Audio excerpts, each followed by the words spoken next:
I'm not sure that I've had more fun this season watching a college football game than I did watching Alabama and LSU. Crimson Tide get the big 42-28 victory. Isn't it crazy, guys, how, when you think Bama, LSU, guys, it was only a decade ago that we were talking about like 9-6 games and these low-scoring slugfests and, two physical teams grinding each other out, playing this elite level of defense. And now we've got these crazy shootouts, these wildly entertaining shootouts, and a pair of quarterbacks in Jalen Milroe and Jayden Daniels that were nothing short of fantastic. The only shame of this game, guys, it's unfortunate that Jayden Daniels could not finish the football game. And I'll start there with this game because Dallas Turner had the big hit, of course, on Jayden Daniels. I know my guy Blake Raffine over at AYS, he was fuming at the hit, saying that, the SEC should do this, that he should have gotten ejected, whatever. You go back and watch it. Guys, I get it, right? If you're on the LSU side and it knocks your quarterback out, I understand how you're upset. I get that. I really do. I get that. But taking all taking the emotion out of it, taking the phantom out, and you just look at that play.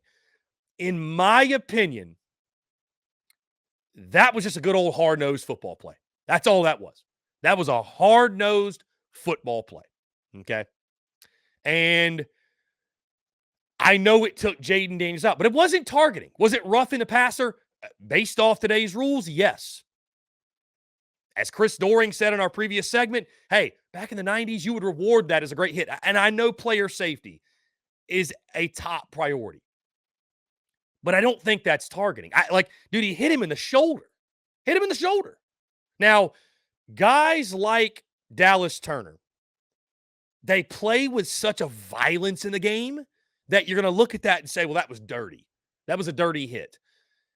I don't think it was, guys. I think that was a good, hard-nosed football play by a hard-nosed football player. And unfortunately, Jayden Daniels had to eat it. Jayden Daniels had to take it. So, I don't think that's why LSU lost the football game. I think Alabama, here's the thing.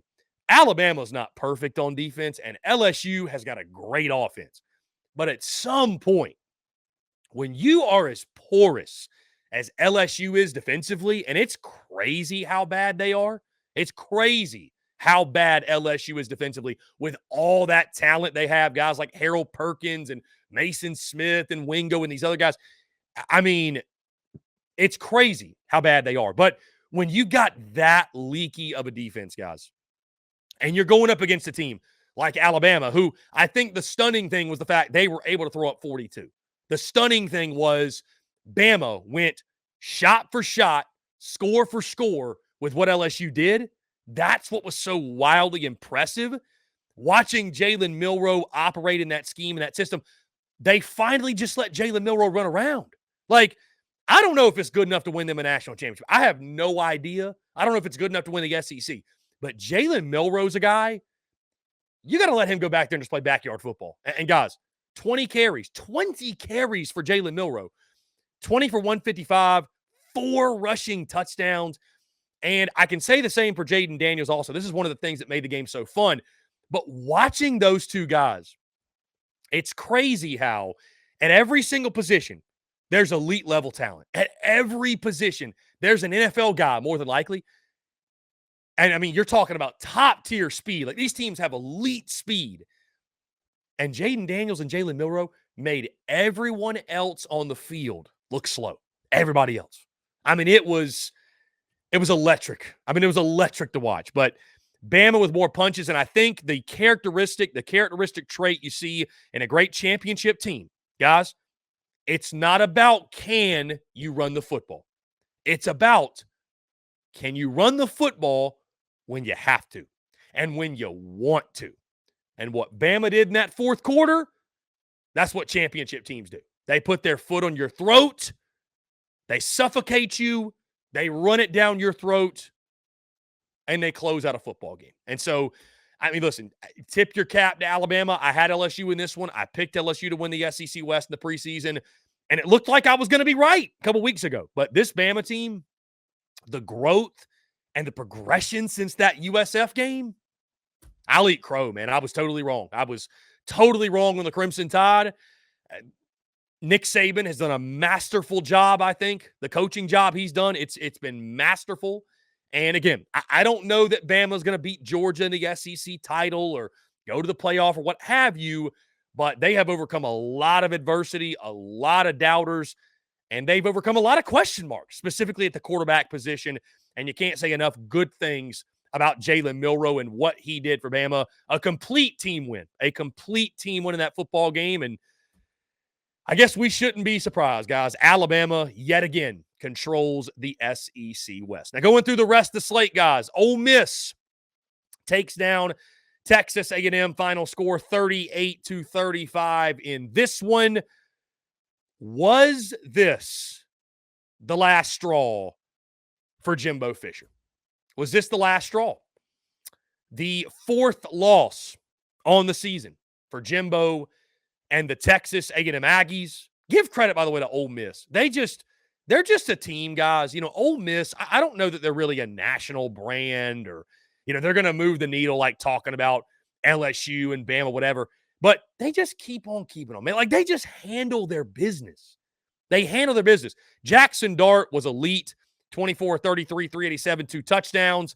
Ole Miss, their physicality up front against one of the best front sevens in the SEC, Quinshon Judkins, goes 23 for 102, 4.4 yards per carry. He had 3 rushing touchdowns in the football game. Ole Miss just moving bodies around. And, you can justify it with that. Look how good Ole Miss is. Those in College Station don't want to hear it, man. They don't want to hear it. And I don't blame them. Again, I don't blame them. There's too much talent, and Jimbo's getting paid too much money for these type of results. So, I mean, it's jubilation, it's celebration on the Ole Miss side. The question marks, the seat continues to heat up. The question marks continue to flood this program. And I mean, guys, I think it should be happening. I think it should happen. I think it should be done. I think Jimbo Fisher should be done at Texas A&M. And guys, you can balk at the money all you want, but Texas A&M, they've got real coin. They've got real cash.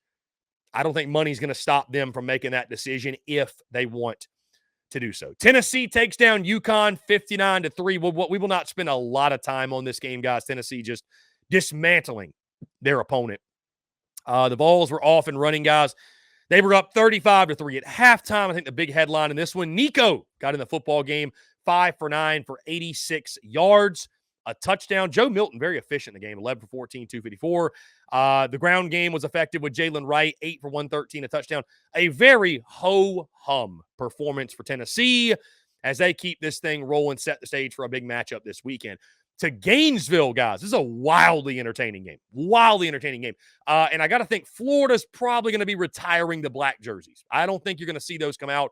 But Arkansas, I mean, how about the Arkansas Razorbacks, man? A team that was just down and out, demoralized, gutsy win in the swamp, man. Going to overtime, had to have it. And what do you know? I mean, guys, what do you know? You remove a deficient coordinator, and good things happen. It's like clockwork. It's like clockwork. You take out the weak link, the thing holding you down. All of a sudden, Arkansas's offense is running like a well-oiled machine. And on the Florida side, it's crazy how Florida football is like this. Just an up and down roller coaster. You never know what you're going to get from Billy Napier's team. The prosperity is like their biggest enemy. It truly is. Prosperity is the greatest enemy of the Florida Gators because every time they start to get something rolling, every time they start to build a little bit of momentum, they fall flat on their faces. So, Billy Napier now, you look at the rest of the schedule, guys, you've got what? LSU, I think it's Missouri and Florida State. Is that right? I think those are the 3 games. I know LSU and Florida State. There's one. I think it is Mizzou, the other one. Either way, it is really, really, really tough sledding for Florida now to get to a bowl game. And they finished 5-7, and Billy Napier's seat going into year 3 is going to be very, very warm. I think that's safe to say. Guys, to Athens, Georgia and Missouri. Speaking of the Tigers, guys, this is a great football game. I mean, really, truly, if Missouri hasn't earned your respect by now, I don't know what to tell you. They're a good, hard-nosed football team. You know, they may not recruit to the level of some other schools out there. They may not have the flashy recruiting rankings, but it's kind of like Mark Stoops at Kentucky, guys. They get their guys in there. They've built a Missouri style of football. They play a certain way. And I think what's so impressive, in no way are they intimidated by Georgia. In no way are they intimidated. They're not. They're not intimidated in the slightest, right? The physicality, I mean, they went toe-to-toe with Georgia. I was thoroughly impressed, by the way, with Georgia, too. They're doing all this without Brock Bowers. Lad McConkey stepping up, guys, 7 for 95, 13.6 yards per catch. Ra Thomas, Dominic Lovett. The stars were out at the receiver position, guys. Theo Weiss Jr. was electric from Mizzou. Luther Burden III, he was great. Carson Beck, another player, guys. If you got it, my good friend Brad Crawford pointed this out, too, on social media. The best ticket maybe right now on a Heisman Trophy player, like if you're talking about a sleeper, the best ticket available, or maybe that was available weeks ago, was Carson Beck. Because, I mean, dude, I don't have all of his numbers in front of me, but their schedule stiffens up, right? They got Ole Miss coming up. They got Tennessee and Knoxville. They're going to have the SEC championship. Carson Beck is going to have an opportunity to get those Heisman moments, right? That's what you need. You need a Heisman moment. He's going to have it, dude. You look at Carson Beck's numbers. I mean, guys, this dude has been elite. Hasn't been good. He's been elite. And if you're the best player, or you're the quarterback at least, on the number one team in the country, guess what? Your odds of winning the Heisman, they're pretty damn good. They're pretty damn good. So I love Carson Beck right now as a sleeper in the Heisman race. And Georgia, again, guys, just reinforcing they're the best team in college football. I feel confident in saying that. You know, Georgia's still the creme de la creme. They're still the team to beat. And the Dogs proved that yet again. But again, I left that game obviously impressed with Georgia, but Missouri too, man. They are for real. They're legit. They're a lot of fun to watch. Eli Drinkwitz has done a fantastic job with that group this season. Auburn Vandy, guys. Auburn takes down the Vanderbilt Commodores by a final score 31-15. The most notable thing about this game was the fact that I went on a limb. I picked Vandy to win the football game, and they did not, which is fine. Let me listen. I shot my shot over the summer. I was going to stick with that pick. You know, Vandy, just not a good team. They're just not good. This game was over before it even got started. 17-7 Auburn early. They outscore the Commodores 14-8 in the third quarter. You know, I maybe some signs of life from Vanderbilt. We'll get into Vandy stuff with South Carolina, them coming to town this weekend later in the week. But, you know, just a really dominating performance by Auburn. Hunter, the running back, 19 for 183, 2 touchdowns, 9.6 yards per carry. Peyton Thorne got in on the rushing attack as well. He was very efficient, 17 of 27, 7.2 per attempt, 194. 2 TDs, had 1 pick.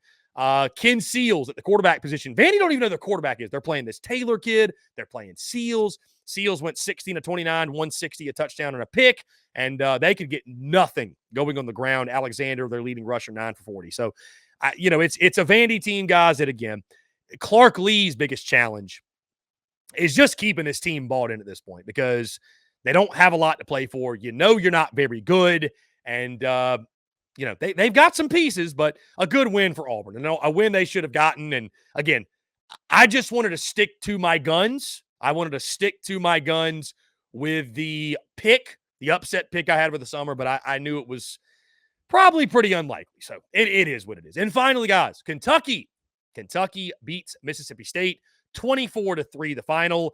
Of course, this is a state team, guys, without Will Rogers, without Woody Marks, really depleted, but, there's no such thing as a bad road win in the SEC, guys. Ray Davis continues to be really good, 21 for 80 yards.